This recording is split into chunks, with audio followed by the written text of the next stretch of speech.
walls are breaking. Breed is here, the light is drawing near.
Of the mountain, the iron is still bound by the frost runes and winter's own will. Old Ymir is dreaming in temples of glass, waiting for shadows of ages to pass. Wake from the ice sleep. Fire is won, the sky candle rises, the wheel has begun. The hammer is falling on shackles of cold, turning the silver to rivers of gold. The rhyme giant slumber, the story is told.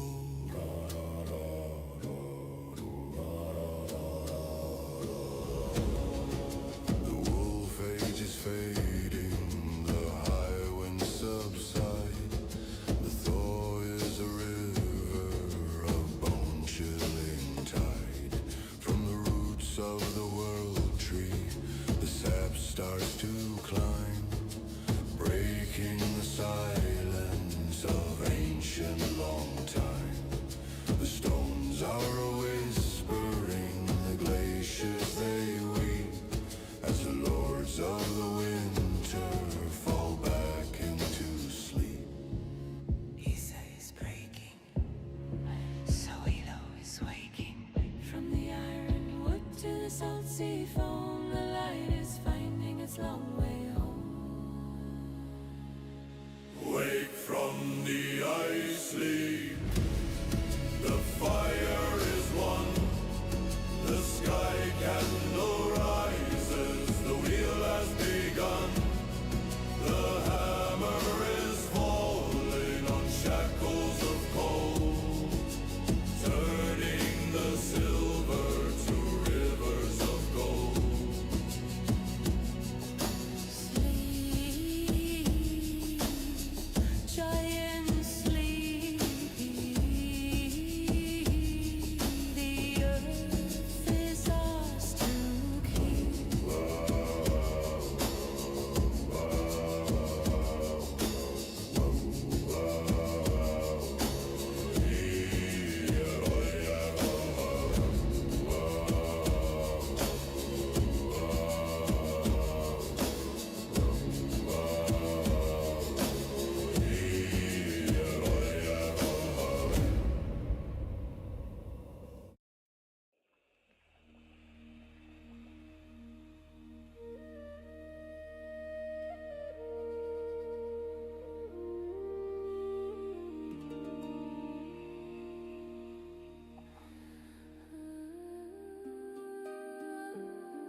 of glass, a shivering babe is drinking the mist and the firstborn rain. Of a mountain is shedding its mantle of white as the river uncoils in the pale morning light. Rise from the deep, oh silver thread, wake every root from its frozen bed. The ice is a skin that is peeling away to weave the green heart of a new coming day. Very good. Good evening, my friends. Welcome back to another lovely day in the tavern. I am so happy to be back, my friends. I have dearly missed you all. Good and very Eve. Let's see, we have Jamie Reed coming in. We have Eva McCartney from Kiaroa, New Zealand. That's a Polynesian word. I'm not super well versed. Kevin Sims, hello, welcome in. Mackenzie Heather, hello, welcome in. Hello, what am I added to? That's a very good question. Did you get added into something? This is the tavern, and I am Castle, and here we talk about myth and lore and tales of yore, and every now and again I read you all a bedtime story. Welcome, welcome. All right, let's see who's all in for the evening. We've got the Bear, we've got Tyson, we've got Rain, we've got Matty, we've got Marina, we've got Crystal, we've got Bard Master Brandon. Hello, welcome in, my friend. And then we have Milu, who's lurking, and then we have Teresa. Good, all right, wonderful. Petra, hello, all is well in the tavern, all is well, my friends. I have finally returned from my long journey, and now I am back. Yea, he has returned from his journey to the east, yes I have. I recently found the tavern on Facebook. We're very good. I hope you're enjoying yourself. I hope you're enjoying the stories. We do typically 3 live story times a week.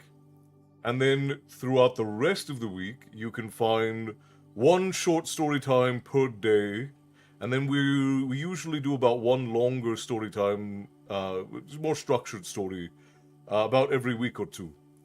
Cassandra, hello, welcome in. Beth, hello. Slingo, my friend, welcome in. I hope that you're well. I have family in Ulster and I live in California. Well, what a coincidence. Jamie, I have family in Ulster and I presently live in California. Brenda Lewis, hello, welcome in. Greetings, everyone. It's so good to see you all. Now, when I left, sadly, I had to abandon you all in the midst of The Hobbit. So we are very near the end of The Hobbit by J.R.R. Tolkien. I think we are on page 338 of this lovely illustrated edition by Jemima Catlin, and I'm going to finish up for you all this fine eve. We have some 30-odd pages left to go. I think we can do that. I think if I really buckle in and power through, we can get through. Good evening, busy at work, but enjoy and keep it up. Nathan, my friend, so very glad that you do enjoy, and I'm glad that you have joined us, even if just for a moment this evening. Thank you kindly, my friend. I'm enjoying the tavern quite a bit. Spectacular, Brandon. I hope you'll enjoy the live story times as well. Same with the Cali part, sadly. Yes. The lady and I will hopefully be opening the doors of the tavern somewhere else within the next... probably 12... I would say 12 to 24 months. We'll see. Next year or so. Hopefully we'll be able to open the physical doors of the tavern again so you all can come visit us. That is the goal, and once we get there, you all will be the first ones to know. I just spent the last week on. Some of you will note that if you've been here for a while, you'll note that you haven't seen me in a week, and that is because I have been on the open road for the last 7 days. I just got home yesterday, and I was performing a mission of sorts to move my youngest sister to a better situation.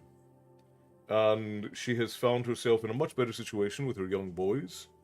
And now we did almost 7,000 miles in 6 days. It was absolutely ridiculous. Oh, you have been missed greatly, Castle, but I dare say Una missed you more than all of us combined. She had the biggest grump on her face when I got home, but she was very happy to see me, yes. Good, I'm glad to hear it, man. Damn, 7K is nuts and I'm a trucker. Yeah. Well, and we didn't really sleep either. We didn't stop to sleep. We were rotating drivers. We took 2 naps, 2 like proper naps, and then we only really slept a few hours here and there. It was rough. It was literally there and back again. How was Nebraska? Nebraska was interesting. Whilst in the midst of Nebraska, we had a breakdown, and thanks to an overwhelming blessing, the mechanic that came and helped us was not only not a scumbag, he was actually quite a good man. He got us back on the road in less than 12 hours. And it was absolutely spectacular.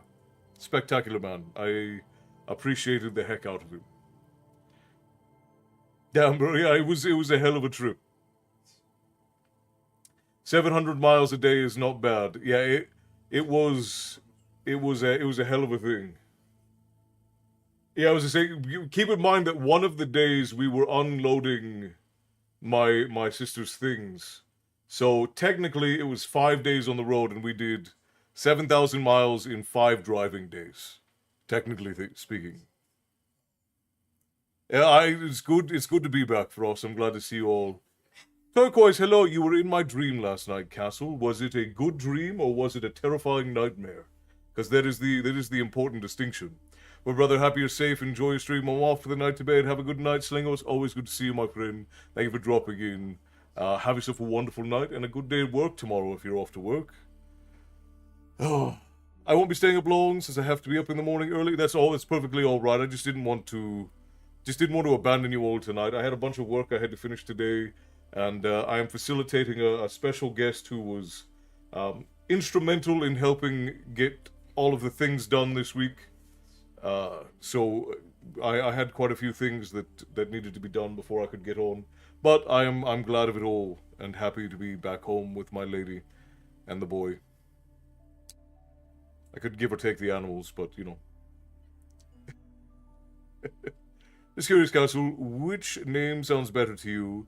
Kyuzo or Kyoto? The first one is awkwardly positioned. I would go with the second one. I wanted to come and say hello at least. Well, why don't you float around until the end of the chapter, Frost, so you can get a little bit of Hobbit in you. And then, because the chapter's only got about 5 pages left, and then you can go to bed. I have been sending good vibes all week and trying to support Uno. I appreciate the heck out of you for it. Nobody, hello, welcome in, good to see you. Joker, hello, good to see you, welcome in. I hope that you all enjoyed your time.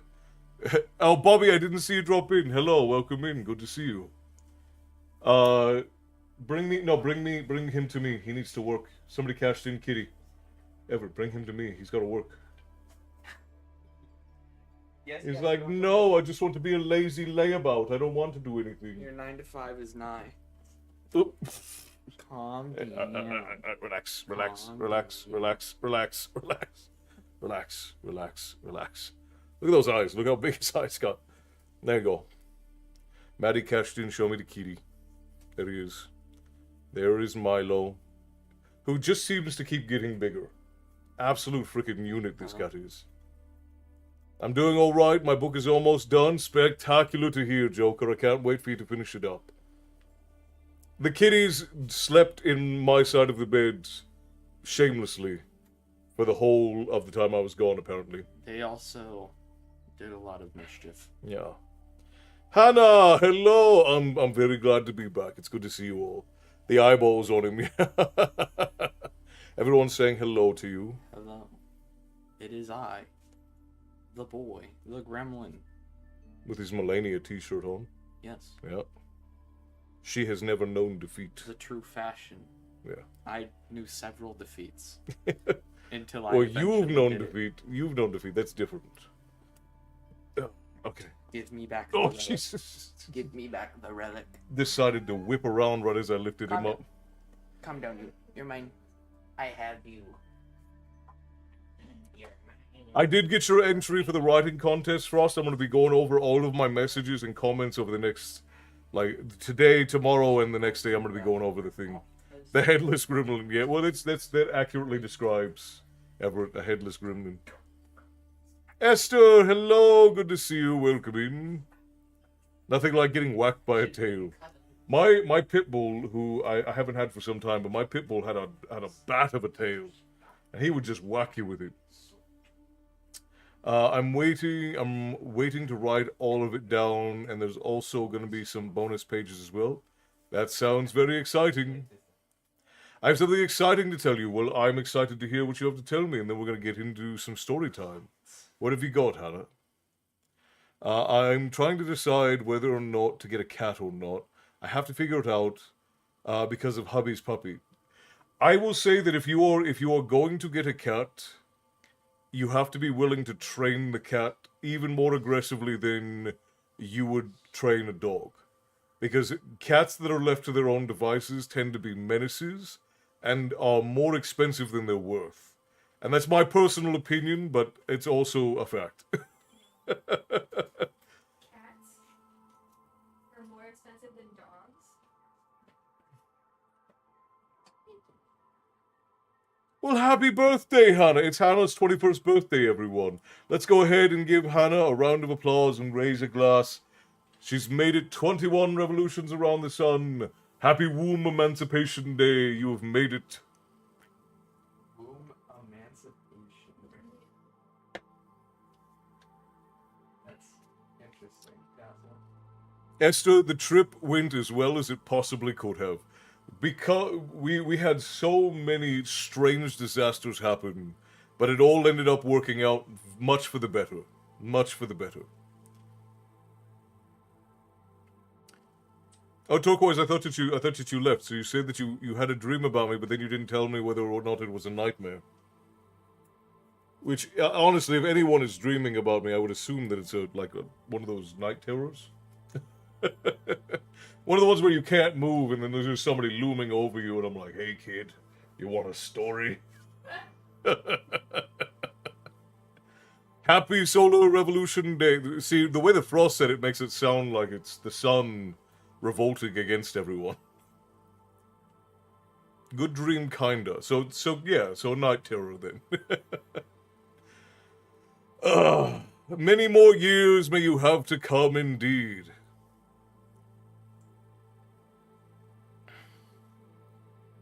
All good things. So Maddie says he has dreams about us sometimes too, but they're all good things. The sun will do that one day. One day. Well, it's kind of like that. It is kind of like that. No, the dream was you jump off of a high place when I said don't climb that. Fair enough. Fair enough. I can't join, but I hope everyone had a nice day. Kristen, it's good to see you. Welcome in. It's all right. I know that I'm on dreadfully late today, but I didn't want to leave you all hanging, so... Wait, let's see. What is the... That's interesting.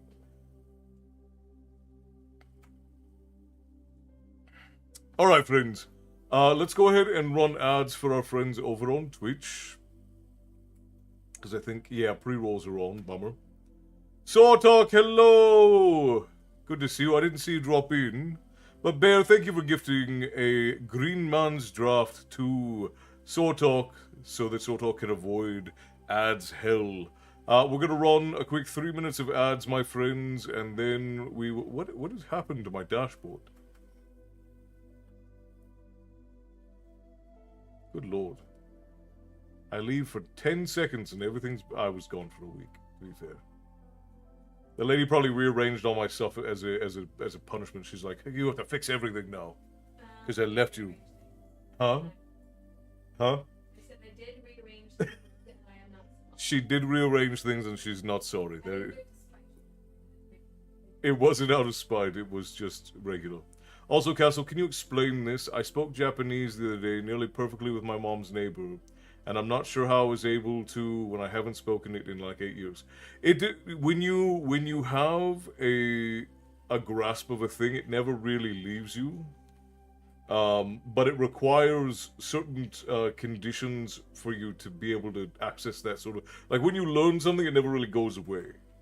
So once you've learned a thing, it stays in your head for a good amount of time. And you can always come back and access it if you have the right conditioning to do so. Card, my friend, hello, welcome in. I would say just the situation made it so your brain was able to remember it more easily. The more relaxed your brain is, the less tension there is in the brain, the easier it is to remember things that you've learned under similar conditions. Generally speaking, I'm not a brainologist, so I wouldn't be able to tell you precisely. I was listening to an audiobook, but was doom scrolling and saw you were coming on. Well, I'm glad that you came in, Bobby. It's always wonderful to see you.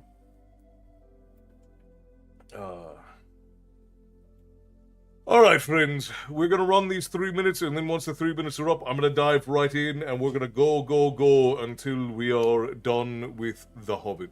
We have about 30 pages left, so that's going to be about an hour and a half straight of story time. So we'll do one more ad break in that time, because that's what Twitch requires, but outside of that, we're just going to go. So, Twitch friends, you're going to get 3 minutes of ads. If you don't have a sub or Twitch Turbo, you're going to be stuck, but as soon as you're back, we're going to start with story time. Laughing Wolf, I just want to say I love your content, and there needs to be more like you. Laughing Wolf, I appreciate you for that. Thank you kindly. It's very kind of you to say. I am but a humble storyteller, but I am glad that what you find here in the tavern brings you joy, my friend. Absolutely thrilled about it. We do got voices inside of my head along with the monster inside of my... Are you just quoting lyrics in the chat right now? Well, my actual father is going through cancer, and I'm not sure what else to do. It is always difficult when someone who is very close to you in your family starts going through an illness. My mother passed from sepsis back in 2018, and my father suffered through Alzheimer's from 2016, 2015, all the way up until he passed away in late 2018. And there's no real easy way to deal with the illness of a loved one or a family member. Bobby's brought the whole tavern around, so raise a glass to Bobby. Thank you kindly. Sláinte.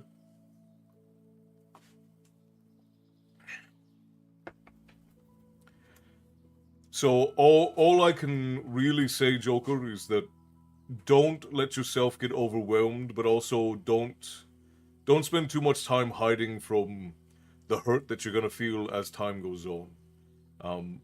Because even if it's just illness, because you have to be realistic when it comes to fatal diseases. There's always a chance that whoever it is in your life that has it might not make it through. And that is a sad thing to even consider or think about. We don't want to think about our family, especially our parents, ever passing on. But then beyond that, you also have to be ready that when you make it through a fatal illness, you know, there's always changes afterwards. So just be willing to accept things as they come and accept the things you can change and work only in the realms of the things that you can change. That's really what is healthiest mentally and for the spirit and for the heart and for the mind.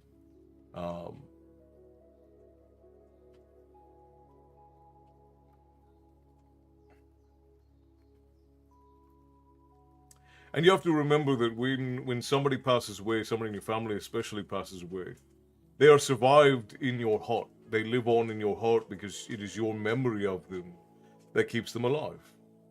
So when you want to make somebody sort of immortal, you do it in your heart and mind, and you keep them alive with your stories and with your love for them. And it's really the beautiful thing of humanity is that long after we're dead, we can carry on in the hearts and minds of those who loved us and remember us. And it might not be forever. You might not be like Alexander the Great or Genghis Khan or any of the great conquerors or poets or philosophers of time. You might not be remembered forever, but you'll be remembered by those who knew you, and maybe even by those who loved the ones who knew you. And that's sort of a beautiful thing, really. I really love the idea that we have a soft immortality in the memories of those who live on after we're gone. And that's why it's so important to treat your family and your friends well, and to be surrounded by people who treat you well, so that the memories of you after you've gone on are happy ones. I spent a good portion of my life being a bit of a bastard, so I know there will be plenty of people who dance on my grave and cheer at me being gone. But I also hope that there will be some who will weep sorely at my loss, but also celebrate grandly the things that I left behind for them. Cannot the great, that's true, yes. Exactly, I've lost many of my family and it sucks, but living their memory is the best, I think. I think so too. I think so too. I'm Matty the Chatty. I think the world will go, Matty's not talking CPR now. Yeah, that's fair enough, Matty. It's fair enough. All right, the ads have ended. I will probably fall asleep to you reading tonight, Castle. You're absolutely welcome to. Karn, I hope that you rest well with the stories of the dwarves and the hobbits deeply ingrained in your heart. Lovey, did I give you the videos that were done? I know you're working on something else. I just wanted to make sure I plugged your drive back in. Well, thank you, Karn. I appreciate that. All right, let us get back in now. When we last left off, the Battle of the Five Armies had just begun. Thorin just discovered that Bilbo sort of betrayed them by giving the Arkenstone to the men of Dale, the lake people, and to Bard. And now we are looking at what will be inevitably a bloody battle. Castle, on the 26th of April 2017, it's been 9 years since he passed away. I usually keep it private on social media, but my family has a special gathering to remember the good times. As is appropriate, Esther. I think it's important to remember kindly those who you've loved. Even when some of those memories are bitter, I think that it's important to remember kindly those who passed. And even if you have to be a little bit unrealistic with yourself, right? I'll be on as long as my internet will let me. I have an appointment to have it looked at on Saturday. All right, I appreciate you, Frost. My dad. Oh, I see. Well, I'm glad that you guys still take the time to sit and remember him. That's coming up, April 26th. It's coming up. All right, friends, let's get into it. Here we go. Let me see if I can find a little bit of a better starting spot.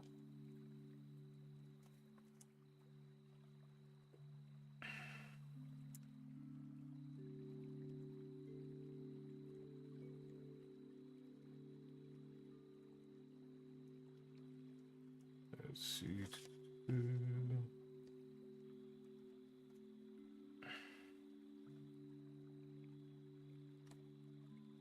Okay, we'll start right here.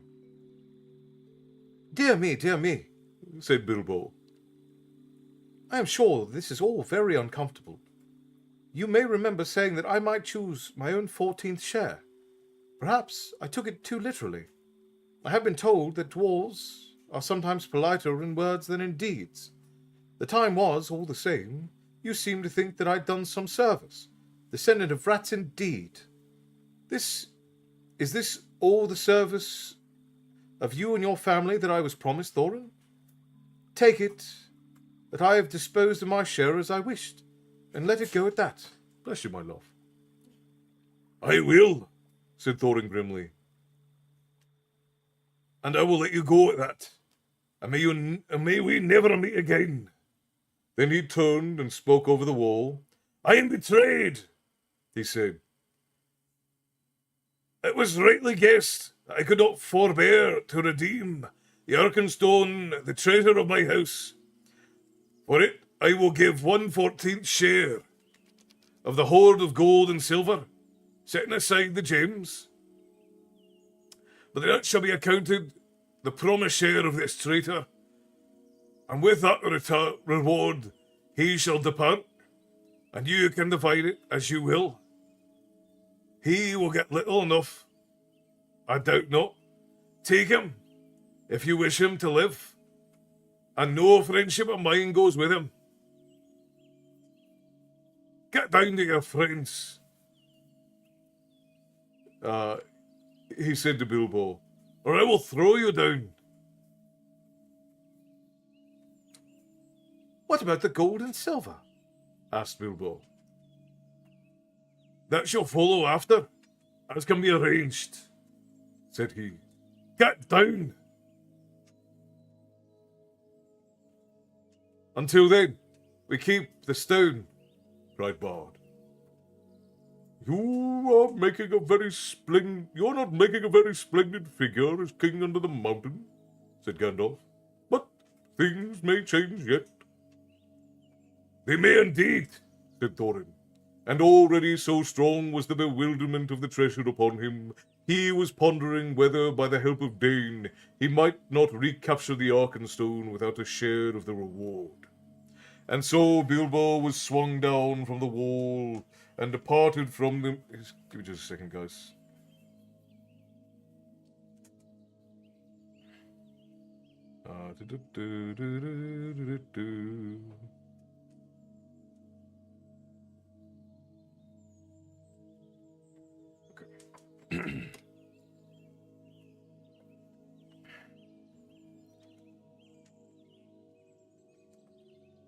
And so Bilbo was swung down from the wall and departed with nothing for all his troubles except the armor which Thorin had given him already.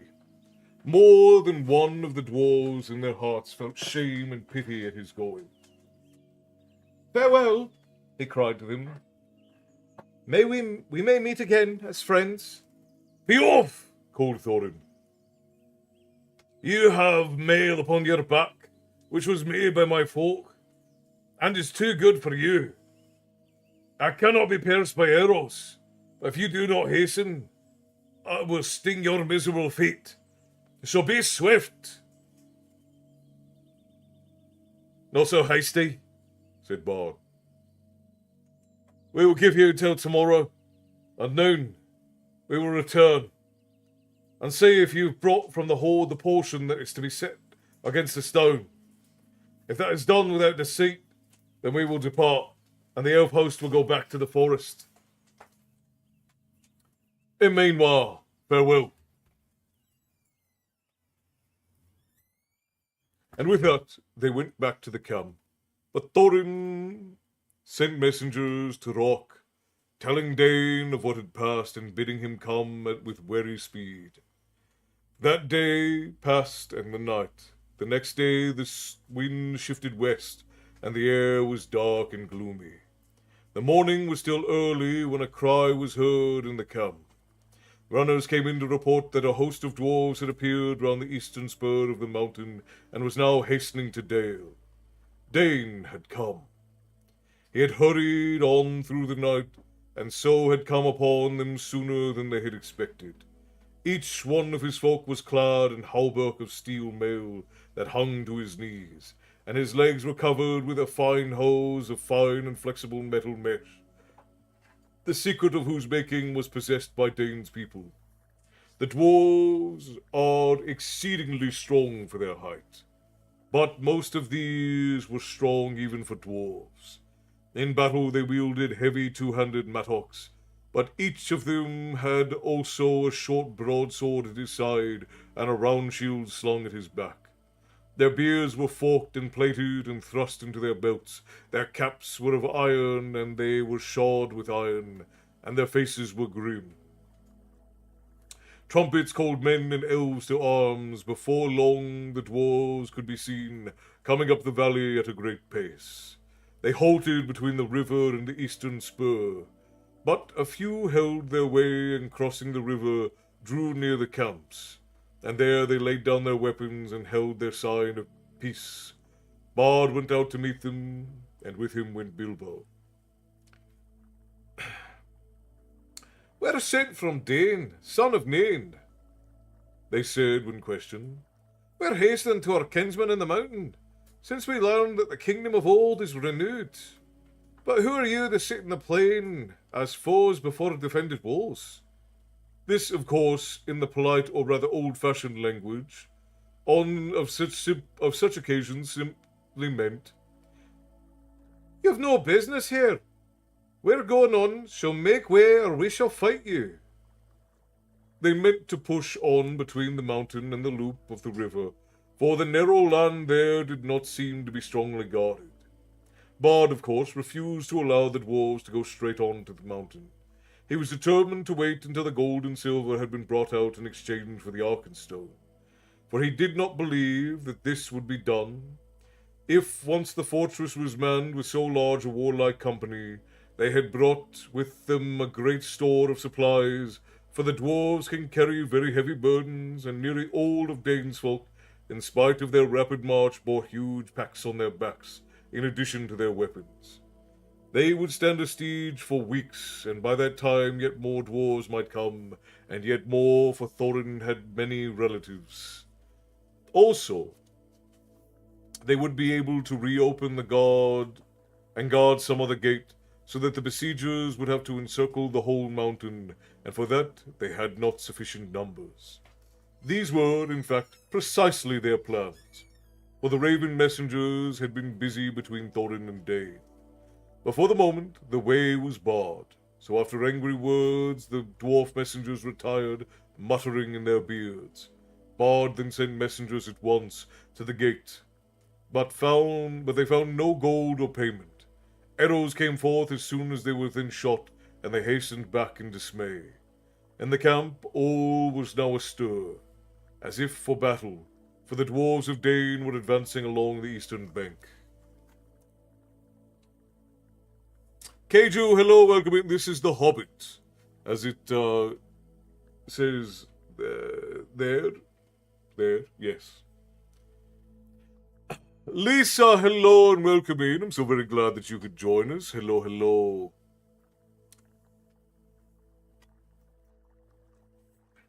We are in the final 2 chapters or final 3 chapters, perhaps. We are in the final 3 chapters of The Hobbit. Yes. No, just The Hobbit. Just The Hobbit. The first book in the series. The Hobbit is the book that came before The Lord of the Rings. Same world, different book. Ashley Cornish, hello, welcome in. So very good to see you. Welcome, welcome.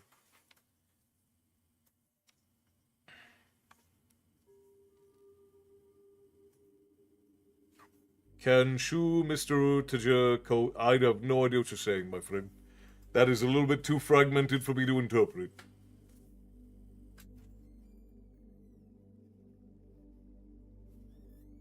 That is... Oh, hang on. This... I don't know. It doesn't... It's green, so it doesn't want to show. There, that's as good as it's gonna get.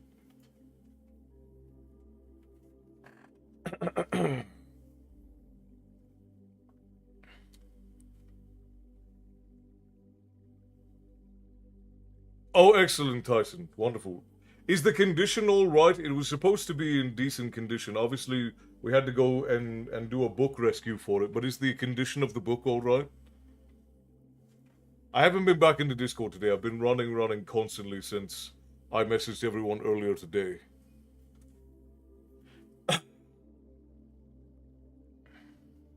Alright, let's continue. Foes! Laughed Bard. They come to us from beneath the mountain's arms. They do not understand war above ground, whatever they may know of battles in the mines. There are many of our archers and spearmen now hidden in the rocks upon their flank. Dwarf mail may be good, but they will soon be hard put to it. Let us set on them now from both sides, before they are fully rested. But the Elven King said, Long we will tarry ere I begin this war for gold. The dwarves cannot pass us, unless we will, or do anything that we cannot mark. Let us hope still for something that will bring reconciliation. Our advantage in numbers will be enough, if in the end It must come to unhappy blows. Jody, hello, hello. I have to head to bed because I have an interview for a job tomorrow. Please send good juju. The best of jujus to you. Jody, I hope that you have an absolutely exceptional interview. I know you're going to absolutely kill it. Best of luck to you. May you rest well and literally rise tomorrow ready to conquer the day. Okay, good, Tyson. Good. I know you're gonna do spectacular, Jody. I hope that you, I hope it's a good job, and I hope it's one that you very much want. Alright. Let's continue.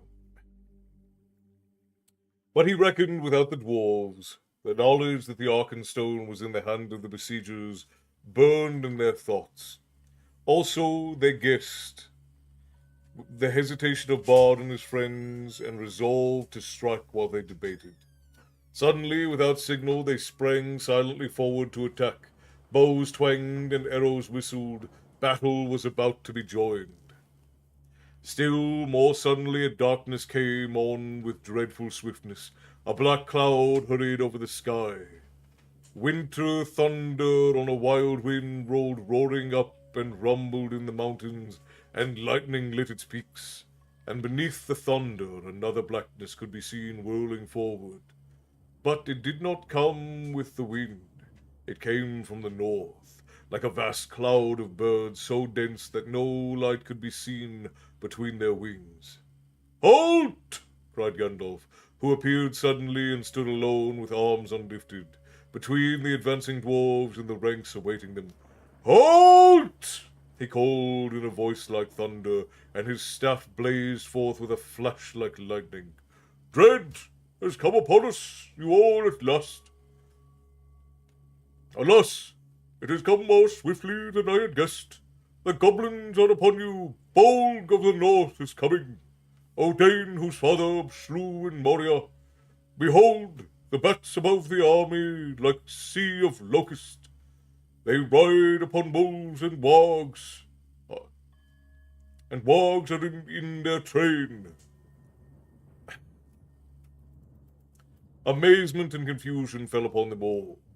Even as Gandalf had been speaking, the darkness grew, the dwarves halted and gazed at the sky. The elves cried out in many voices. "Come!" cried Gandalf. "There is yet time for counsel. Let Dain, son of Name, come swiftly to us." Stephanie, hello! Thank you for the heart me. I appreciate you for that. Tips to the table keeper always appreciated. Sorry I'm late, everyone. That's quite I was very late. I had quite a bit to do today, and I ended up getting on very late. I want it more than the others I've interviewed for, within the best of luck be with you as you go, Jody. My money said I don't need to read the Lord of the Rings book since the Harry Potter incident. Good night, Joker. Rest well. I don't know exactly what you're talking about, Keiju. Rest well, Joker. I appreciate you dropping in, my friend. Have a wonderful rest of your night. So began a battle that no one had expected, and it was called the Battle of the Five Armies, and it was very terrible. Upon one side were the goblins and the wild wolves, upon the other were elves and men and dwarves. This is how it fell out.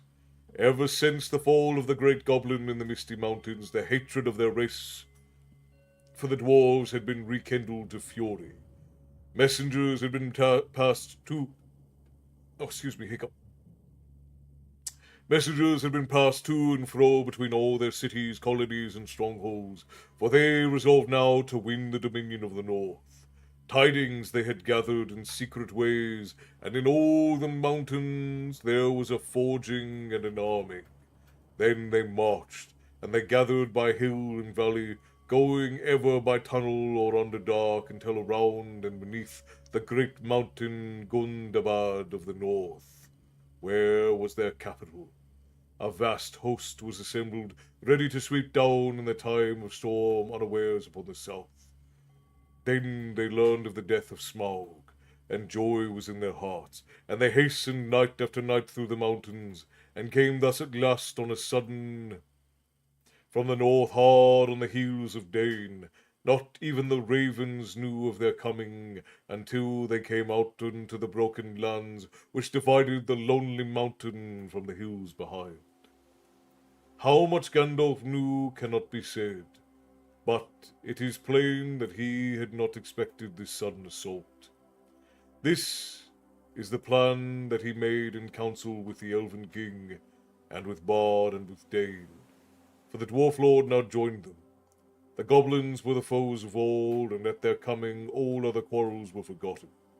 Their only hope was to lure the goblins into the valley between the arms of the mountain, and themselves to man the great spurs that struck out south and east. Yet this would be perilous, if the goblins were in sufficient numbers to overrun the mountain itself, and so attack them also from behind and above. But there was no time to make any other plan nor to summon any help. Soon the thunder passed, rolling away to the southeast, but the bat cloud came flying lower over the shoulder of the mountain, and whirled above them, shutting out the light and filling them with dread. Yukino, hello, it's good to see you. I'm so glad that you could make it. We're powering through to finish up the rest of the Hobbit this evening, so I'm glad that you're here. The mountain, called Bard. To the mountain! Let us take our places, while there is still time. On the southern spur, in its lower slopes and in the rocks at its feet, the elves were set. On the eastern spur were men and dwarves, but Bard and some of the nimblest men and elves climbed to the height of the eastern shoulder to gain a view of the north. Soon they could see the lands before the mountain's feet, black with the hurrying multitudes. Ere long the vanguard swirled around the spur's end and came rushing into Dale. These were the swiftest wolf riders, and already their cries and howls rent the air afar. A few brave men were strong before them to make a feint of resistance, and many there fell before the rest drew back and fled to either side. As Gandalf had hoped, the goblin army had gathered behind the resisted vanguard and poured now in rage into the valley, driving wildly up between the arms of the mountains, seeking for the foe. Their banners were countless, red and black, and they came on like a tide of fury and disorder. It was a terrible battle, most dreadful of all Bilbo's experiences, and the one which at the time he hated most, which is to say, it was the one he was most proud of, and most fond of recalling long afterwards, although he was quite unimportant in it. Actually, I may say that he put on his ring early in the business and vanished from sight, if not from all danger. The magic ring of that sort is not a complete protection in a goblin charge, nor does it stop the flying arrows and wild spears, but it does help getting out of the way, and it prevents your head from being specifically chosen for the sweeping stroke by a goblin swordman. The elves were the first to charge. Their hatred for the goblins is cold and bitter. Their spears and swords shone in the gloom with a gleam of chill flame. So deadly was the wrath of the hands that held them. As soon as the host of their enemies was dense in the valley, they sent against it a shower of arrows. Each flickered as it fled as if it were stinging fire. Behind the arrows 1,000 of their spearmen leapt down and charged, and yells were deafening. The rocks were stained black with goblin blood. Just as the goblins were recovering from the onslaught, the elf charge was halt. There rose across the valley the deep-throated roar, the cries of Moria and Dane! Dane! The dwarves of the Iron Hills plunged in, wielding their mattocks upon the other side, and beside them came the men of the lake with long swords. Panic came upon the goblins, and even as they were turned to meet this new attack, the elves charged again in renewed numbers. Already many goblins were flying back down to the river to escape from the trap, and many of their own wolves were turning upon them and rending the dead and the wounded. Victory seemed at hand when a cry rang out on the heights above. Goblins had scaled the mountain, and from the other side, and already many were on the slopes above the gate. Others were streaming down recklessly, heedless of those that fell screaming from the cliff and precipice to attack the spurs from above. Each of these could be reached by paths that ran down from the main mass of the mountain to the center, and the defenders had too few to bar the way for long. Victory now vanished from hope. They had only stemmed the first onslaught of the black tide. Day drew on, the goblins gathered again in the valley. There a host of wargs came ravening, and with them came the bodyguard of Bolg, goblins of huge size with scimitars of steel.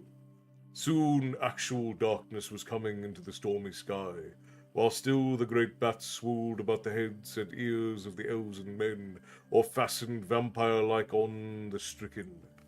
Now Bard was fighting to defend the eastern spur, and yet giving slowly back, and the elf lords were at bay about their king upon the southern arm, near the watchpost on Raven Hill. Suddenly there was a great shout, and from the gate came a trumpet call. They had forgotten! Thorin! Part of the wall moved by levers and fell outward with a crash into the pool. Out leapt the king under the mountain and his companions. Followed him, hood and cloak were gone. They were in shining armor, red light leapt from their eyes. In the gloom, the great dwarf gleamed like gold in a dying fire. Rocks were hurled down on high by the goblins above, but they held on. They leapt down the fall's foot and rushed forward to battle. Wolf and rider fell and fled before them, and Thorin wielded his axe with mighty strokes, and nothing seemed to harm him. To me, elves and men, to me, oh my kinsfolk, he cried, and his voice shook like a horn in the valley. Down, heedless of order, rushed all the dwarves of Dane to his help. Down, too, came the many of the lake men, for Bard could not restrain them, and out upon the other side came many of the spearmen of the elves. Darth Nexus, my friend, hello, good to see you. Once again the goblins were stricken in the valley, and they were piled in heaps till Dale was dark and hideous with their corpses. The wargs were scattered, and Thorin drove right against the bodyguard of Bolg. But he could not pierce their ranks. Already behind him among the goblins dead lay many men, many dwarves, and many fair elf, that should have lived yet long ages merrily in the wood. And, as the valley widened, his onset grew ever slower. His numbers were too few, his flanks were unguarded. Soon the attackers were attacked, and they were forced into a great ring, facing every way, hemmed all about with goblins and wolves, returning to the assault. The bodyguard of Bolg came howling against them, and drove in upon their ranks like waves upon the sand. Their friends could not help them, for the assault from the mountain was renewed with redoubled force, and upon either side men and elves were being slowly beaten down. On this hill looked with misery Bilbo.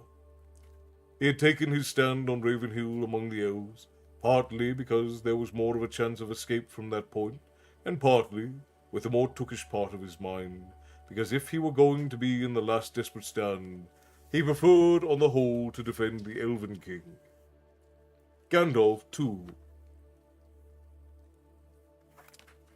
I may say, was there, sitting on the ground as if in deep thought preparing. I suppose some blast of magic before the end. That did not seem far off. It will not be long now, thought Bilbo. before the goblins win the gate. We are all slaughtered or driven down and captured. Really, it is enough to make one weep, after all one has gone through. I would rather old Smaug had been left with all the wretched treasure, than that these vile creatures should get it. And poor old Bomber and Bolin and Feely and Keely and all the rest to come to a bad end. And Bard too, and the Lakemen and the Merry Elves. Misery me! I've heard songs of many battles, and I've always understood that defeat may be glorious. It seems very uncomfortable, not to say distressing. I wish I was well out of it. The clouds were torn by the wind, and the red sunset slashed the west. Seeing the sudden gleam of the gloom, Bilbo looked round. He gave a great cry. He had seen a sight that made his heart leap. Dark shapes, small yet majestic, against the distant glow. The eagles! The eagles! He shouted. The eagles are coming! Bilbo's eyes were seldom wrong. The eagles were coming down the wind, line after line, and such a host as much gathered from all the areas of the north. The eagles! The eagles! Bilbo cried, dancing and waving his arms. If the elves could not see him, they could hear him. And soon they took up the cry, and it echoed across the valley. Many wondering eyes looked up, though as of yet could be seen except by the southern shoulder of the mountain. The eagles! Cried Bilbo once more, but at that moment a stone hurtling from above smote heavily on his helm, and he fell with a crash, and knew no more. Many men, many men.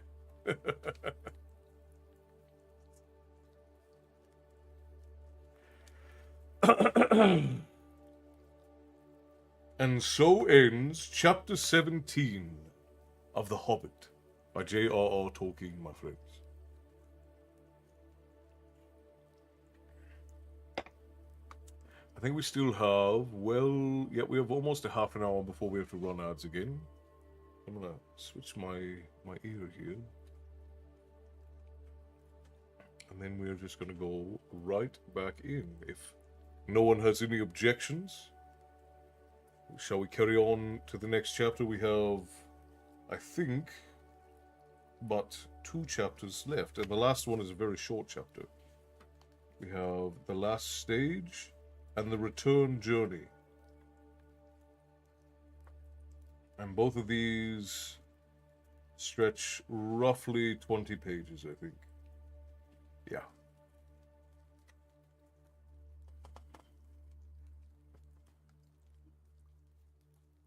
Shall we continue, friends? Chapter 18 of The Hobbit by J.R.R. Tolkien. The Return Journey. That's all right, Frost. Go off to bed, my friend. I appreciate you. Rest well. And we will see you on Sunday with a ladies' story time. And I shall return with our new... what is the word I'm looking for? Our new roster. I shall return with that on Tuesday, which will be Eragon, and we will be in the next book in the series of Raymond D. Feist. Should be good fun.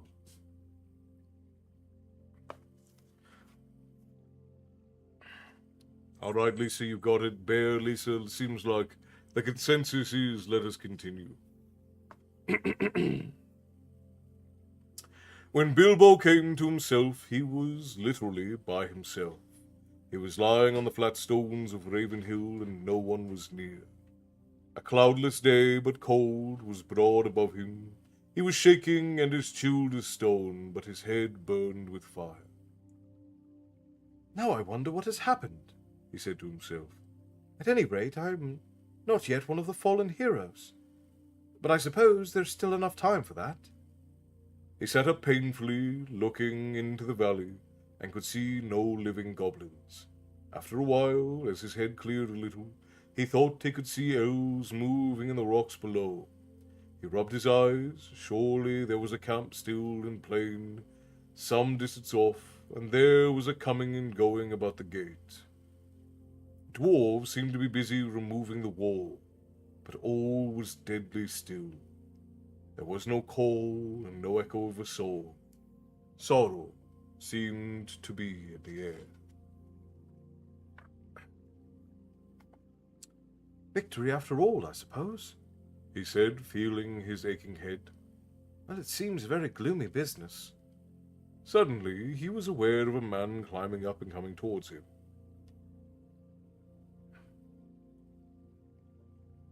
Hello there, he called with a shaky voice. Hello there, what news? What voice is it that speaks among the stones? Said the man, halting and peering about him, not far from where Bilbo sat. Bilbo remembered his ring. Well, I'm blessed, said he. This invisibility has its drawbacks, after all. Otherwise, I suppose I might have spent a warm and comfortable night in bed. It is me, Bilbo Baggins, companion of Thorin, he cried hurriedly, taking off his ring. It's well that we found you, said the man, striding forward. You are needed.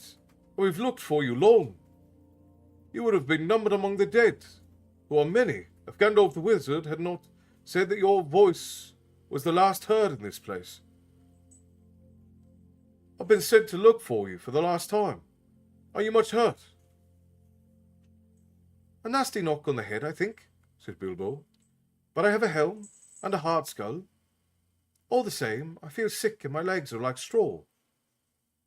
Well, I'll carry you down to the camp in the valley, said the man, and picked him up lightly. The man was swift and sure-footed, and it was not long before Bilbo was set down before a tent in Dale. There stood Gandalf with his arm in a sling. Even the wizard had not escaped without a wound, and there were few unharmed in all the host. When Gandalf saw Bilbo, he was delighted. "Baggins!" he exclaimed. "Well, I never! Alive after all, I am glad. I began to wonder if even your luck would see you through. Terrible business, and it was nearly disastrous. But other news can wait. Come," he said more gravely. "You are called for." And leading the hobbit, he took him into the tent. "Hail, Thorin," he said as he entered. "I have brought him." There indeed lay Thorin Oakenshield, wounded with many wounds, and his rent armor and notched axe were cast upon the floor. He looked up as Bilbo came beside him. "Farewell, good thief," he said. "I go now to the halls of waiting, to sit beside my fathers, until the world is renewed. Says I leave now all gold and silver, and go where it is little worth. I wish to part in friendship from you, and I would take back my words and deeds at the gate." Bilbo knelt on one knee, filled with sorrow. "Farewell, King under the mountain," he said. "This is a bitter adventure, if it must end so, and not a mountain of gold can amend it. Yet I am glad that I have shared in your perils. That has been more than any Baggins deserves." "No," said Thorin. "There is more in you of good than you know, child of the kindly West. Some courage and some wisdom blended in measure. If more of us valued food and cheer and song above horrid gold, it would be a merrier world. But sad or merry, I must leave it now. Farewell." Then Bilbo turned away and went by himself and sat alone in a blanket. And whether you believe it or not, he wept until his eyes were red and his voice was hoarse. He was a kindly little soul. Indeed, it was long before he had the heart to make a joke again. "As mercy it is," he said at last to himself, "that I woke when I did. I wish Thorin were living, but I am glad that we parted in kindness. You were a fool, Bilbo Baggins, and you made a great mess of all that business with the stone. And there was a battle in spite of all your efforts to buy peace and quiet. But I suppose you can hardly be blamed for that."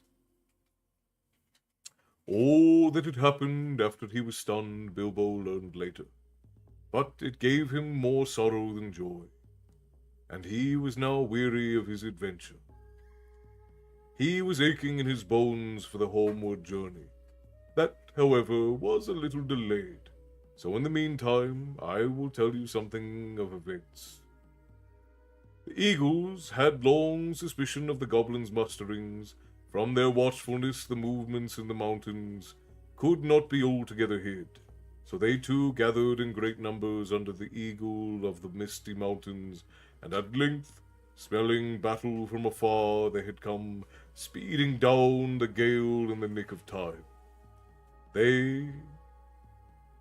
It was who dislodged the goblins from the mountain slopes, casting them over precipices, or driving them down shrieking and bewildered among their foes. It was not long before they freed the lonely mountain, and the elves and men on either side of the valley could come at last to help of the battle below. But even the eagles were still outnumbered. In that last hour Bjorn himself had appeared. No one knew how or from where. He came alone and in his bear's shape, and seemed to have grown almost to giant size in his wrath. The roar of his voice was like the drums and guns, and he tossed wolves and goblins from his path like straws and feathers. He fell upon their rear and broke like a clap of thunder through the ring. The dwarves were making a stand still about their lords upon the low rounded hills, and then Bjorn stooped and lifted Thorin, who had fallen pierced by spears, and bore him out of the fray. Swiftly he returned, and his wrath was redoubled, so that nothing could withstand him, and no weapon seemed to bite into him. He scattered the bodyguard, and pulled down Bolg himself, and crushed him. Then dismay fell upon the goblins, and they fled in all directions. But weariness left their enemies with the coming of new hope, and they pursued them closely, and prevented most of them from escaping where they could.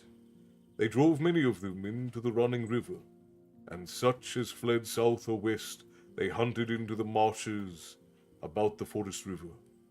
And there the greater part of the last fugitives perished, while those who came hardly to the wood elves' realm were there slain, or drawn in to die deep in the trackless darks of Mirkwood.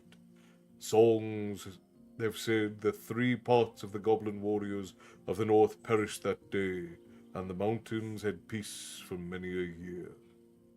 Victory had been assured before the fall of night, but the pursuit was still afoot.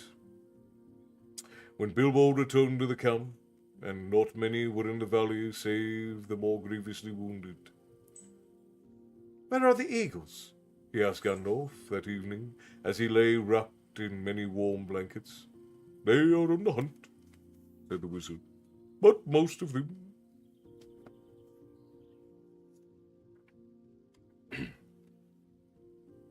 have returned to their eyries. They would not stay here, and departed with the first light of morning. Dane was crowned their chief, with gold and sworn friendship to them forever. I am sorry. I should have liked to see them again, said Bilbo sleepily. Perhaps I should see them on the way home. I suppose I shall be going home soon. As soon as you like, said the wizard. Actually, it was some days before Bilbo really set out. They buried Thorin deep beneath the mountain, and Bard laid the Arkenstone upon his breast. There let it lie, till the mountain falls, he said. May it bring good fortune to all his folk that dwell hereafter. Upon his tomb the elven king then laid Orcrist, the elvish sword that had been taken from Thorin in captivity. It is said in songs that it gleamed ever in the dark if foes approached, and the fortress of the dwarves could not be taken by surprise. There now Dane, son of Nain, took up his abode, and became king under the mountain, and in time many others gathered to his throne in the ancient halls. Of the 12 companions of Thorin, 10 remained. Fili and Kili had fallen defending him with shield and body, for he was their mother's elder brother, and others remained with Dane, for Dane felt his treasure well. for Dane dealt his treasure well. There was, of course, no longer any question of dividing the hoard in such shares as had been planned. To Balin, Dwalin, Dori, Nori, Ori, Oin, and Gloin, and Beaver, and Bofer, and Bomber, or to Bilbo. Yet a 14th share of all the silver and gold, wrought and unwrought, was given up to Bard, for Dane said, "We'll honour your agreement of the dead, and he has now the Arkenstone in his keeping. Even a 14th share of wealth exceedingly great, greater than the many mortal kings. For that treasure Bard sent much gold to the masters of Lake Town, and he rewarded his followers and friends freely. To the Elven King he gave the emeralds of Girion, such jewels he most loved, which Dane had restored to him. To Bilbo he said, The treasure is as much yours as it is mine, though the old agreements cannot stand, since so many have a claim in winning and defence. Yet even though you are willing to lay all your claim, I should wish that the words of Thorin, of which he repented, should not prove true, that we should give you a little. I would reward you most richly of all." "That's very kind of you," said Bilbo, "but it really is a relief to me. How on earth should I have got all that treasure home without war and murder all along the way? I don't know, and I don't know what I should have done with it when I got it home. I am sure it is better in your hands."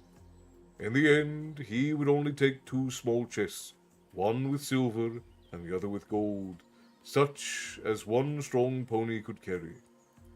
"That's quite as much as I can manage," said he. At last the time came for him to say goodbye to his friends. Milo, hello and welcome in. Good night, Khan. Rest well, my friend. Milo, I'm going to give you a very, very gentle toot on the raid horn since it's so late. I don't want to wake everybody up. So we'll give a very gentle toot on the raid horn. Here we go. 3, 2, 1.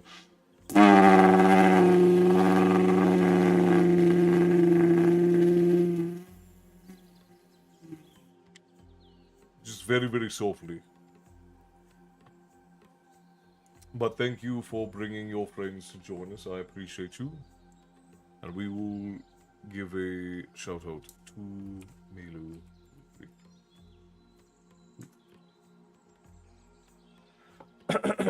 Hello, hello, hello. You're just in time for the grand finale of The Hobbit. Cindy, hello. It's good to see you. Cindy, I don't know if you've messaged the lady about your winnings from the readathon, but if you haven't, either message me here or over on Twitch, if you please, so you can get your prize from the readathon. Elia Axolotl. Hello, good to see you. Thank you, Milo. I deeply appreciate that. It is good to be home. I deeply missed my bed and my lady. Not in that order necessarily, but certainly all was missed.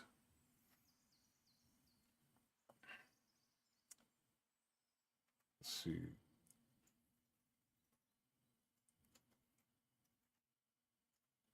"Farewell, Bolin," he said, "and farewell, Dwalin, and farewell, Dori, and Nori, and Ori, Oin, Gloin, Beaver, Bofer, and Bomber. May your beards never grow thin." And turning towards the mountain, he added, "Farewell, Thorin Oakenshield, and Feely and Keely. May your memory never fade." Then the dwarves bowed low before their gate, and words stuck in their throats.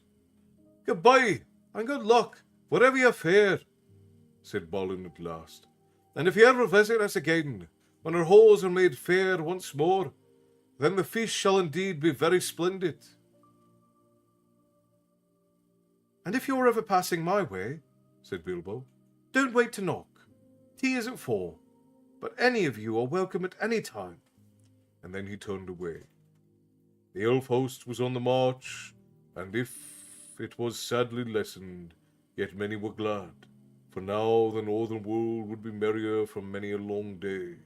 The dragon was dead, the goblins overthrown, and their hearts looked forward after winter to a spring of joy. Gandalf and Bilbo rode behind the Elven King, and beside them strode Bjorn, once again in man's shape, and he laughed and sang in a loud voice upon the road.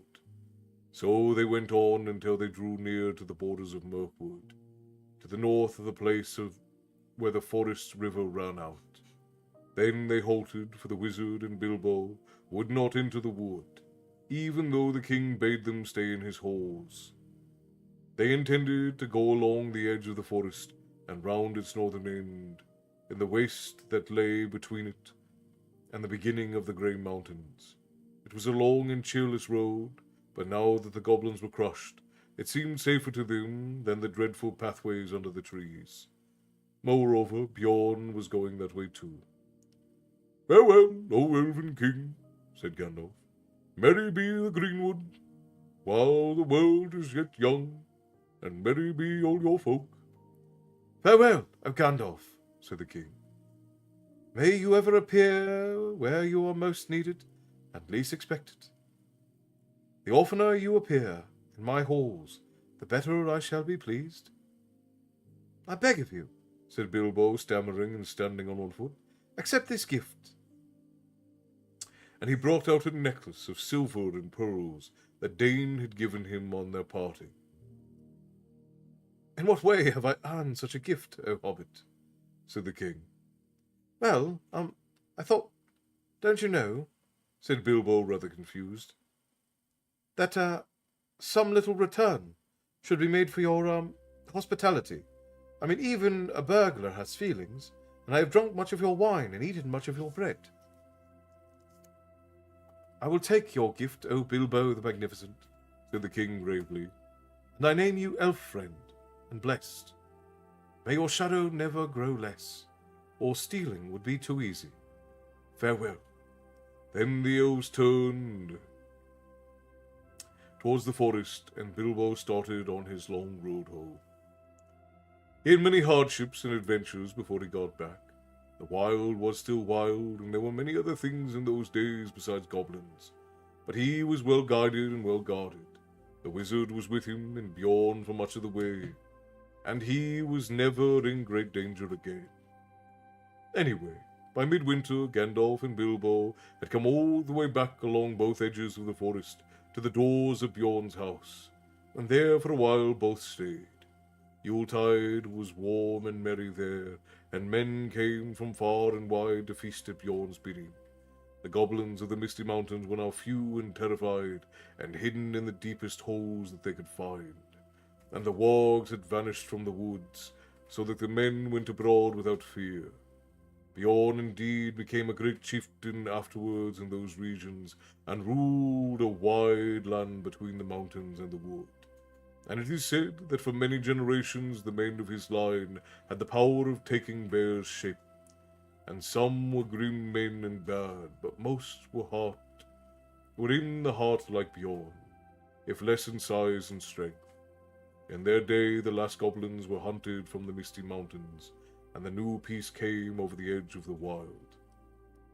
It was spring, and a fair one, with mild weathers and bright sun.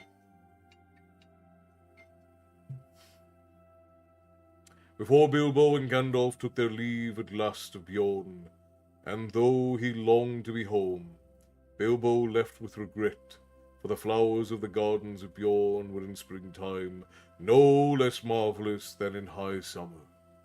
At last they came upon a long road and reached the very pass where the goblins had captured them before. But they came to that high point at morning, and looked backward, and when they saw a white sun shining over the outstretched lands, there behind lay Mirkwood, blue in the distance and darkly green at the nearer edge, even in the spring. There, far away, was the lonely mountain, on the edge of eyesight. On its high peaks, snow, yet unmelted, was gleaming pale. "So comes snow after fire, and even dragons have their endings," said Bilbo, and he turned his back on his adventure. The Tookish part was getting very tired, and the Baggins was daily getting stronger. "I wish now only to be in my own armchair," he said. And so ends Chapter 18 of The Hobbit. And we are very near the end. Omalov and Hiking Tony. If you need Cindy, you can just send it to me here on TikTok, and I will make sure that the lady gets it. But Omalov and Hiking Tony, thank you both for the follows over on TikTok. You've marked the tavern on your map, and you should be able to find your way back the next time that you seek a story. To all of the new folk who have come in, I am Castle, this is my tavern, and here we talk about myth and lore and tales of yore, and every now and again, I read you all a bedtime story. Today we are finishing up The Hobbit. As is tradition in readathons, we tend to read the Tolkienian stories.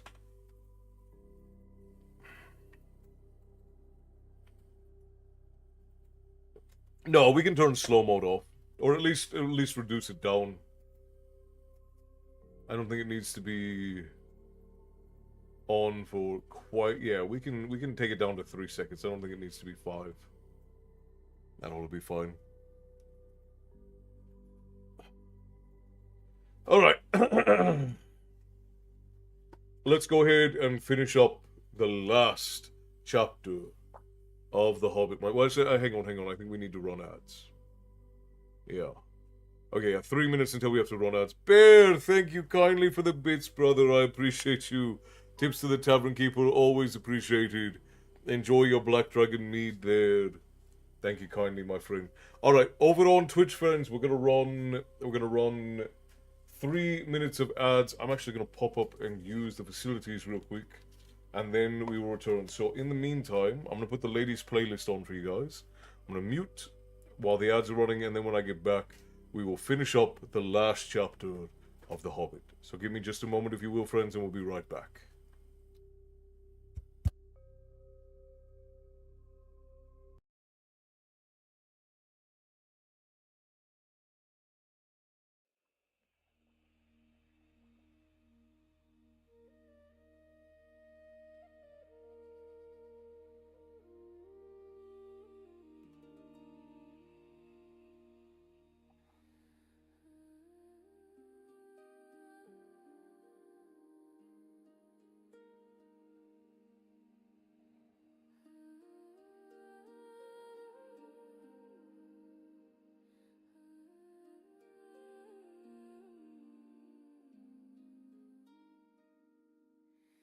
Under the weight of the silver bone,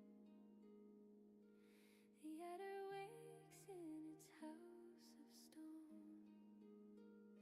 A ribbon of glass, a shivering vein, is drinking the mist and the firstborn rain. Above a mountain is shedding its mantle of white, as the river uncoils in the pale morning light. Rise from the deep, oh silver thread, wake every root from its frozen bed. The ice is a skin that is peeling away to leave the green heart of a new coming day. Flow, little serpent, flow to the sea, set the heart of the valley free.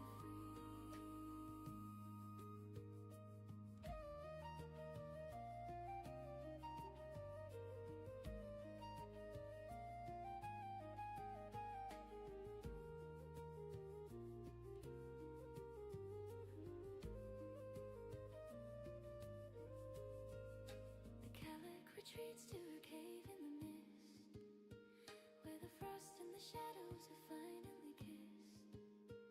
She leaves her blue staff in the mud and the clay, as the sun warmth of greed washes winter away. The pulse of the forest is starting to beat, in the rhythm of water and soft cloven feet.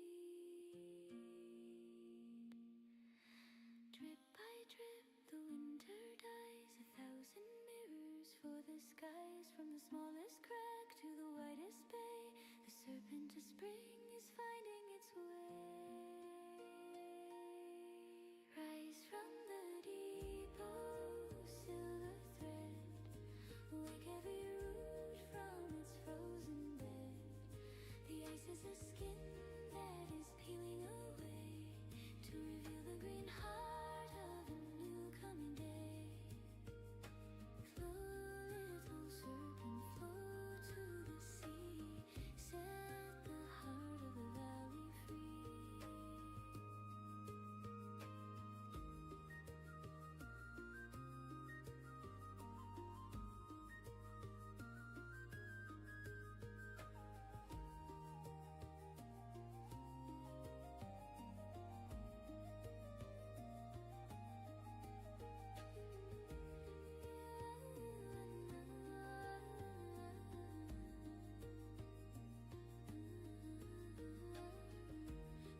Thank you for the follow, Alora Laterano Kane. Welcome in. So very glad that you could join us. I'll restart my laptop. I'll be back as soon as I can. All right, Bear. I'm going to give everybody a second to trickle back in because I know I was up for a little bit. And Marina says, "All hail the chair." Yeah, this is the ladies' playlist. She's got excellent taste in music, doesn't she? All right, friends, we are creeping up on the end. We have but one chapter left. And this is one of my favorite chapters in the book because it is a really... You don't often get books that are ended and wrapped up very nicely. And The Hobbit is one of the most well-wrapped up books to ever be written. So, and I think we all... it's the lady's music. She's working on putting it together so that everybody can have access to it. It's not quite done yet, though, Hannah. If you are over in the Discord, she'll be putting it up for everybody when it's done. Found you on YouTube and I loved your video about Hephaestus. Well, I'm very glad that you enjoyed, and I'm glad that you're able to come and enjoy us for a live story time. We are on the last chapter of The Hobbit, and we're reading out of this lovely little illustrated edition by Jemima Cadlin, and it is spectacular. I'm glad that you enjoy the story times. Welcome in. If you don't know who I am Castle. This is my tavern, and here we talk about myth and lore and tales of yore, and every now and again I read you all a bedtime story, which is what we're doing tonight. We do these live story times twice a week with myself, and those are on Tuesday and Thursday, and then my lovely wife, the lady of the tavern, reads to you all on Sundays. So I'm glad that you were able to come and join us on the Twitch portal. Grab your seat, fill your glass. I'm going to get back to reading, and we'll chat a little bit at the end.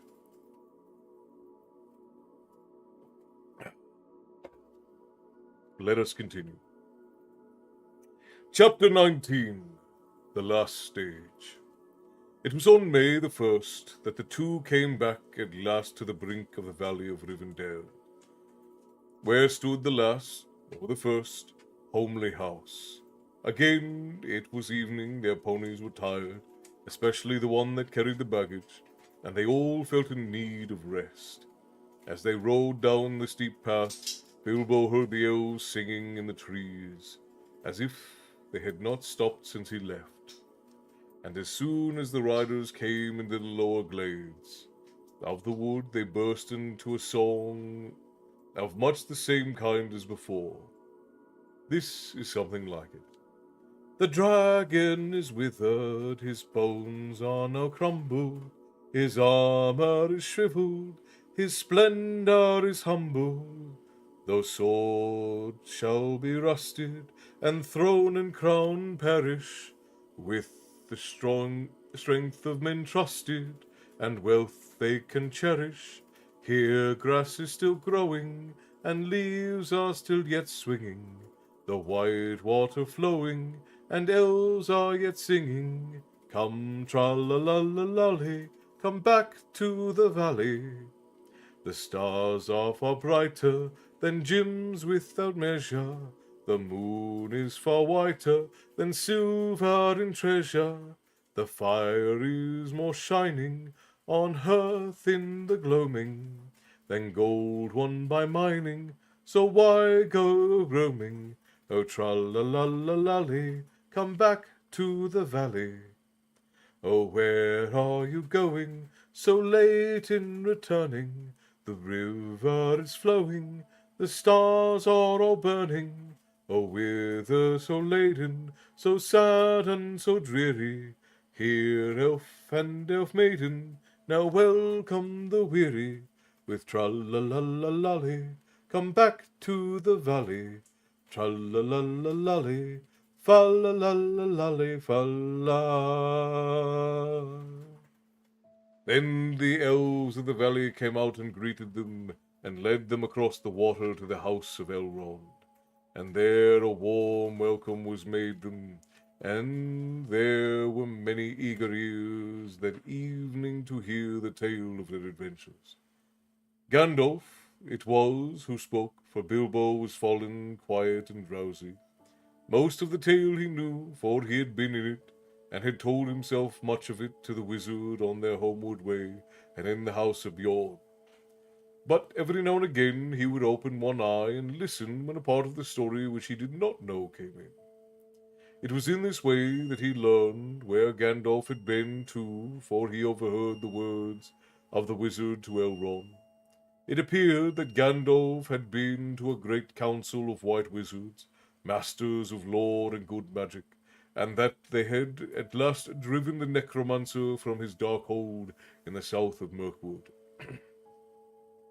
Ere long now, Gandalf was saying, the forest will grow somewhat more wholesome. The north will be freed from that horror for many long years, I hope. Yet I wish he were banished from the world. It would be well indeed, said Elrond. But I fear that will not come about in this age of the world, or for many after.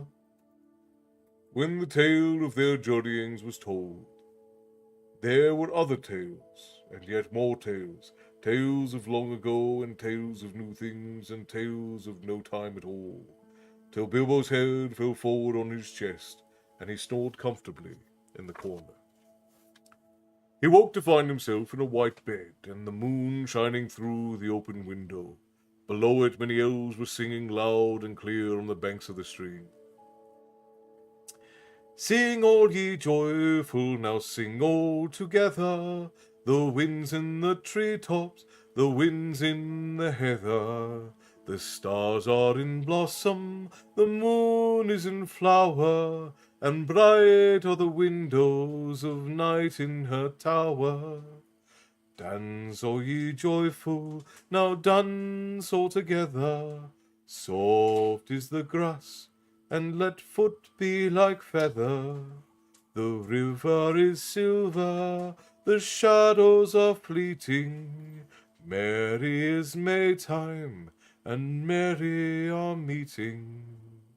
Sing we now softly, and dreams let us weave him. Wind him in slumber, and there let us leave him. The wanderer sleepeth, now soft be his pillow. Lullaby, lullaby, alder and willow. Sigh no more, pine, till the wind of the morn. Full moon dark be the land. Hush, hush, oak, ash, and thorn. Hush be all water, till dawn is at hand. Well, merry people, said Bilbo, looking down out. What time by the moon is this? Your lullaby would waken a drunken goblin, and yet I thank you. And your snores would waken a stone dragon, and yet we thank you, they answered with laughter. It is drawing towards dawn, and you have slept now since the night's beginning. Tomorrow, perhaps, you will be cured of your weariness.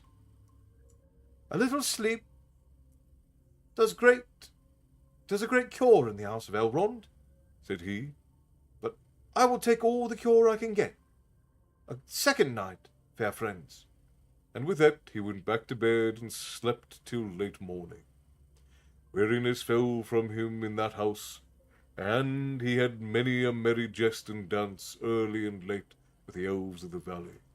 Yet even that place could not long delay him now, and he thought always of his home. After a week, therefore, he said farewell to Elrond, and giving him such small gifts as he would accept, he rode away with Gandalf.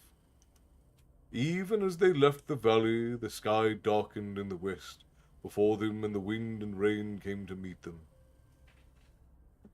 Merry is Maytime, said Bilbo as the rain beat onto his face. But our back is to legends, and we are coming home. I suppose this is the first taste of it. There is a long road yet, said Gandalf. But it is the last road, said Bilbo. They came to the river that marked the very edge of the borderland of the wild, and a fjord beneath the steep bank, which you may remember. The water was swollen both with the melting of the snows and the approach of summer, and with day-long rain, but they crossed with some difficulty and pressed forward. as evening fell on the last stage of their journey. This was much as it had been before, except that the company was smaller and more silent. Also, this time there were no trolls. At each point on the road, Bilbo recalled the happenings and the words of a year ago. It seemed to him more like 10. So that, of course, he quickly noted the place where the pony had fallen in the river, and they had turned aside for their nasty adventure with Tom and Bert and Bill. Not far from the road they found the gold of the trolls which they had buried, still hidden and untouched. I have enough to last me my time, Said Bilbo when they had dug it up. You had better take this, Gandalf. I dare say you'll find a use for it. Indeed I can, said the wizard. But share and share alike. You may find you have more needs than you expect. So they put the gold into bags and slugged them on the ponies, who were not pleased about it at all. After that their going was slower, for most of the time they walked, but the land was green and there was much grass through which the hobbit strolled along contentedly. He mopped his face with a red silk handkerchief. No, not a single one of his own had survived. He had borrowed this one from Elrond. For now June had brought summer, and the weather was bright and hot again. As all things come to an end, even this story, a day came at last when they were in sight of the country where Bilbo had been born and bred, where the shapes of the land and the trees were all well known to him as his hands and toes. Coming to a rise, he could see his own hill in the distance, and he stopped suddenly and said, "The roads go ever on and on, over rock and under tree, by caves where never sun has shone, by streams that never find the sea. Over snow by winter sown, and through the merry flowers of June, over grass and over stone, and under mountains in the moon. The roads go ever on, under cloud and under star, yet feet that wandering have gone, turned at last to home afar. Eyes that fire and sword have seen, and horror in the halls of stone, look at last on meadows green, and trees and hills they long have known." Gandalf looked at him. "My dear Bilbo," he said, "something is the matter with you. You are not the hobbit that you were."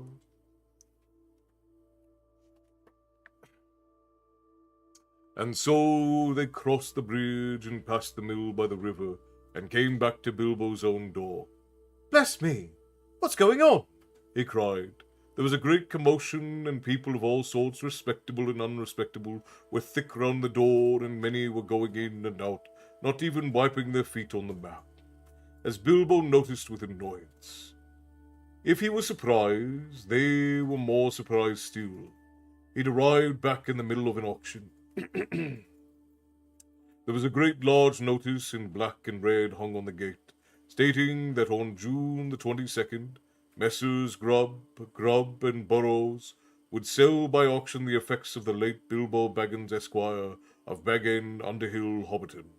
Sale to commence at 10 o'clock sharp, and it was now nearly lunchtime, and most of the things had already been sold, for various prices, from next to nothing to old songs, as is not unusual at auctions.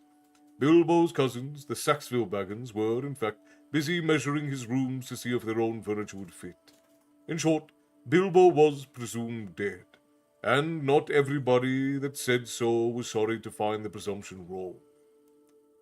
The return of Mr. Bilbo Baggins created quite a disturbance, both under the hill and over the hill and across the water. It was a great deal more than 9 days' wonder. The legal bother indeed lasted for years. It was quite a long time before Mr. Baggins was in fact admitted to be alive again, and the people who got specially good bargains at the sale took a deal of convincing in the end to save time. Bilbo had to buy back quite a lot of his own furniture. Many of his silver spoons mysteriously disappeared and were never accounted for. Personally, he suspected the Saxfield Bagginses. On their side, they never admitted that the returned Baggins was genuine, and they were not on friendly terms with Bilbo ever after. They really wanted to live in his nice hobbit hole so very much. Indeed, Bilbo found he had lost more than spoons. He had lost his reputation. It is true that forever after he remained an elf friend, and had the honor of dwarves, wizards, and all such folk as ever passed that way, but he was no longer quite respectable. He was in fact held by all hobbits in the neighborhood to be quite odd, except by his nephews and nieces on the Took side, but even they were not encouraged in their friendship by their elders. I am sorry to say he did not mind. He was quite content, and the sound of the kettle on his hearth was ever after more musical than it had been even in the quiet days before the unexpected party. His sword he hung over the mantelpiece, his coat of mail was arranged on a stand in the hall, until he lent it to a museum. His gold and silver was largely spent in presents both useful and extravagant, which to a certain extent accounts for the affection of his nephews and nieces. His magic ring he kept a great secret, for he chiefly used it when unpleasant callers came. He took writing poetry and visiting elves. The poor many shook their heads and touched their foreheads and said, "Poor old Baggins!" And though few believed any of his tales, he remained very happy to the end of his days, and those were extraordinarily long.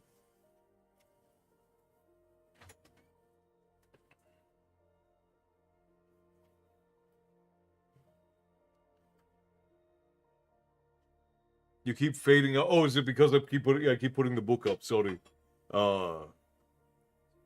My dog fell asleep to your storytelling. Well, good. I'm glad to hear it. Just a couple more pages, friends.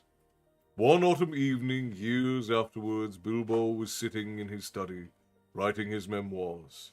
He thought of calling them There and Back Again, A Hobbit's Holiday. And there was a ring at the door. It was Gandalf and a dwarf, and the dwarf was actually Balin. Come in, said Bilbo, and soon they were settled in the chairs by the fire.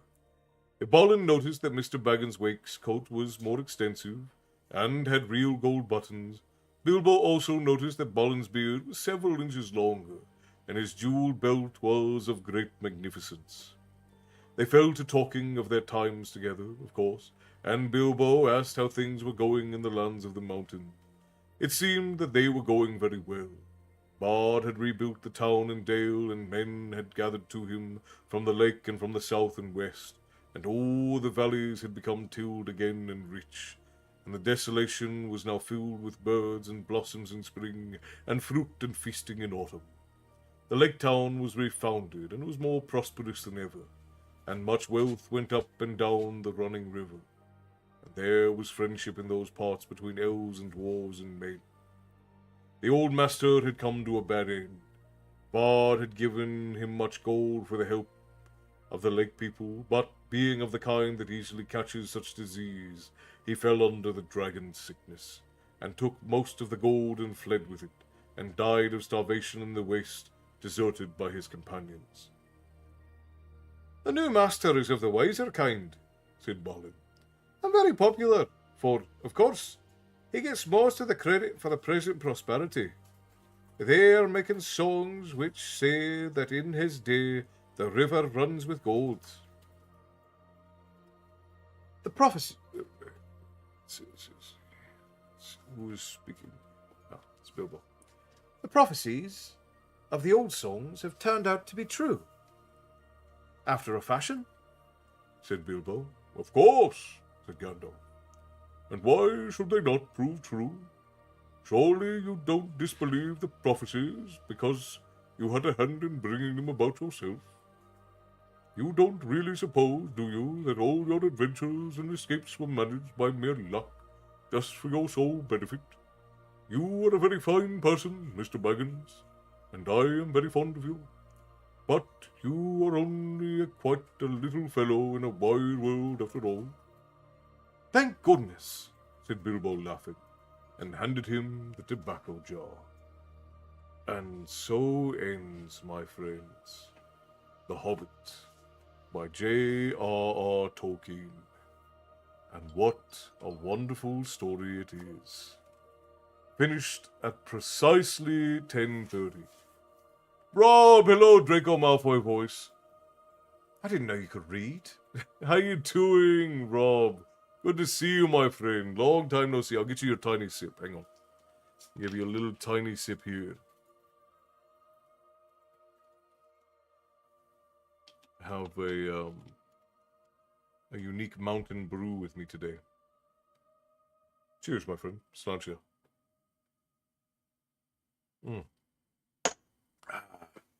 I sneak in here and there. I do see you in the watch times occasionally, but it is good to see you, my friend. I'm glad you could make it in.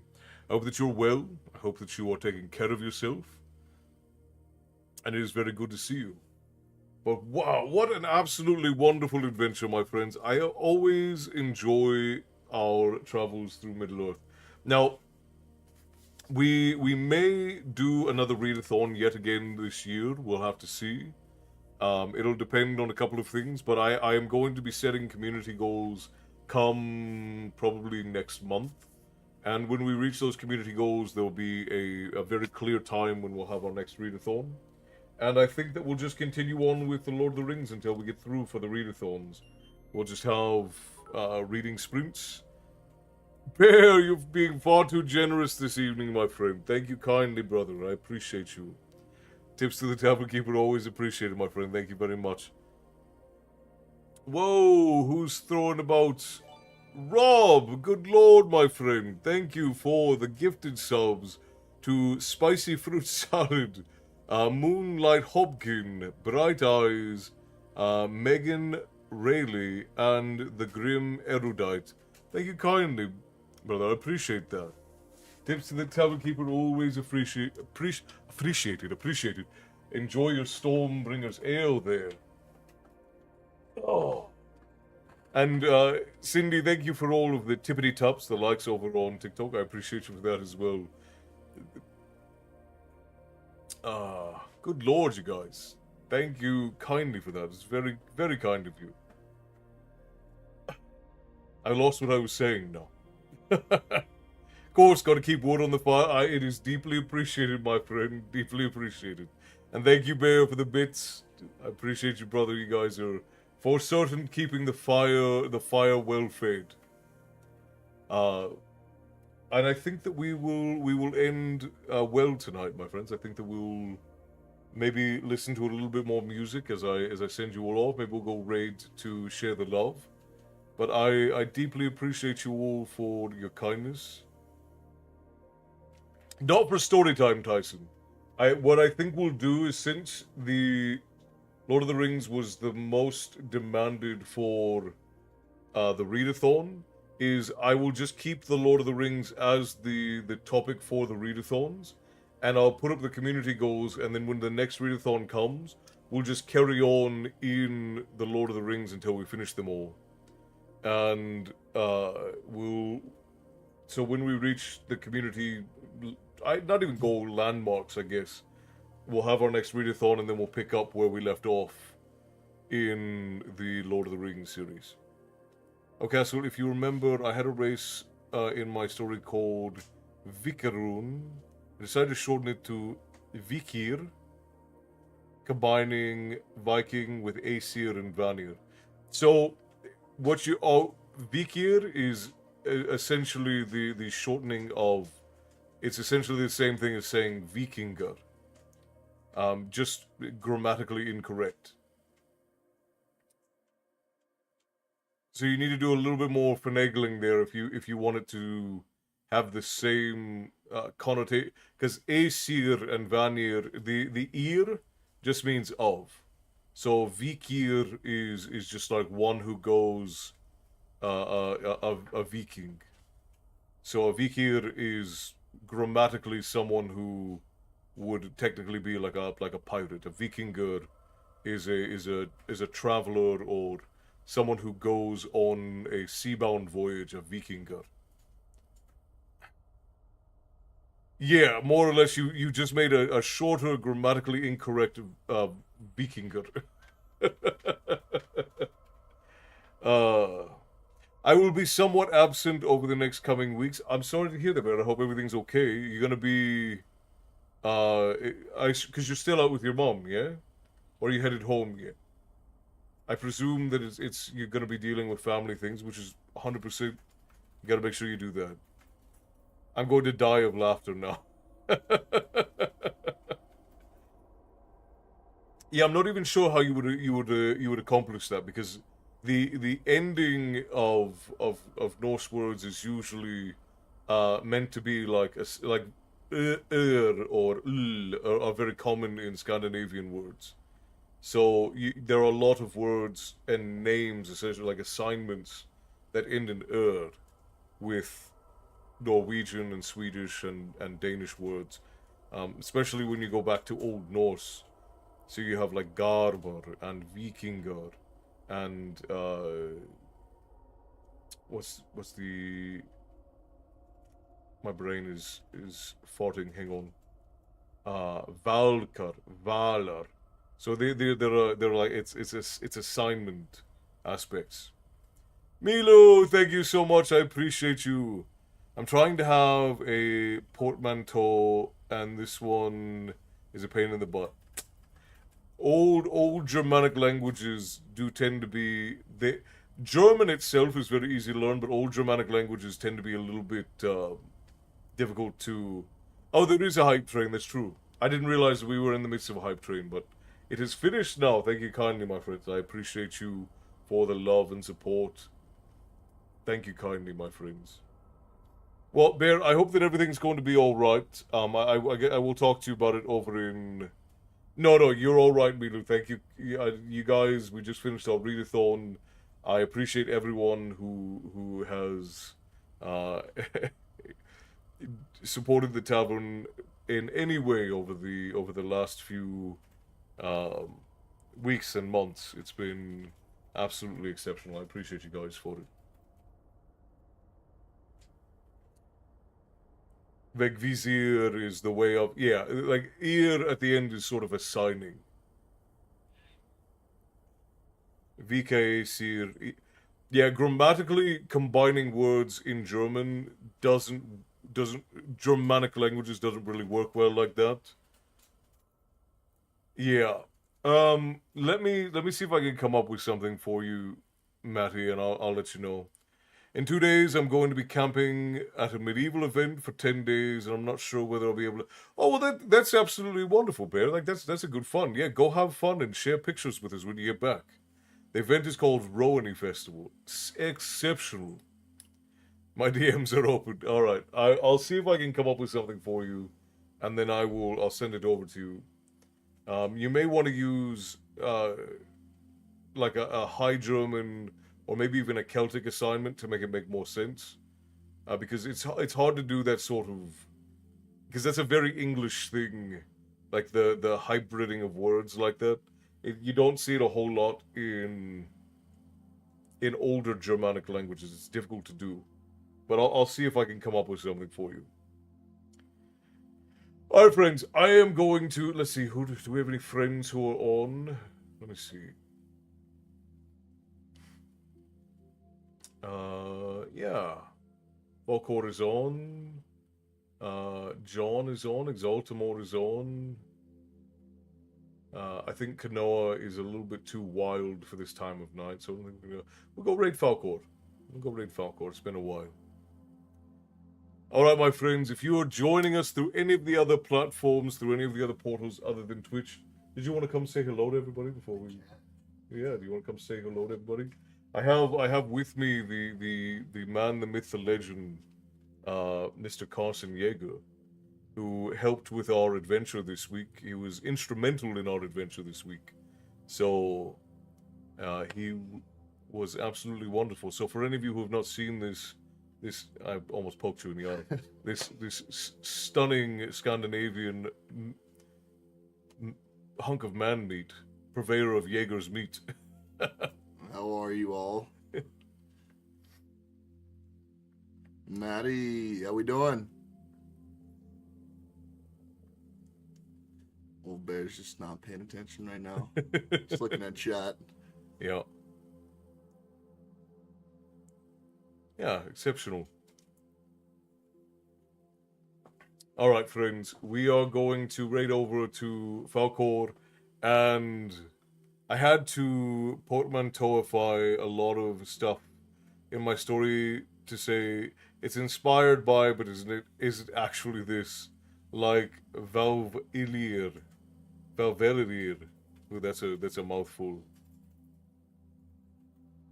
Yeah. Yeah, that's Mr. Ironside Jaeger there. He was instrumental in helping us complete our quest for last week. Helped out quite a lot. We're very grateful to him for it. Tales from the Grim, thank you for the follow over on Twitch. You've marked the tavern on your map. You should be able to find your way back the next time you seek a story. He's headed back home tomorrow, so there he is. Bear pops in and says, Jaeger, you sexy beast of a man. Yeah, at the very end. Yeah.